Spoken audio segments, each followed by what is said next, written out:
పోతున్నావు యాడికి? బామ్మ క్యారేజ్ తీసుకుపోతున్నానే.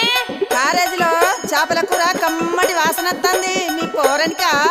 ఏ నువ్వు ఊకో బామ్మ, పోరడంట పోరడు. మా అన్నకు తీసుకుపోతున్నా. అదేందే మీ అన్నకు మీ వదిన తీసుకుపోతుంది కదా? గదొక్కటి తక్కువైందిగా. మా వదినకు చీరలు కావాలి, లిప్స్టిక్లు కావాలి, అది కావాలి, ఇది కావాలని అన్ని అడుగుడు తెలుసు కానీ ఇవన్నీ చెయ్యది. అవునా? ఏం పనులు చేయదా మీ వదినే?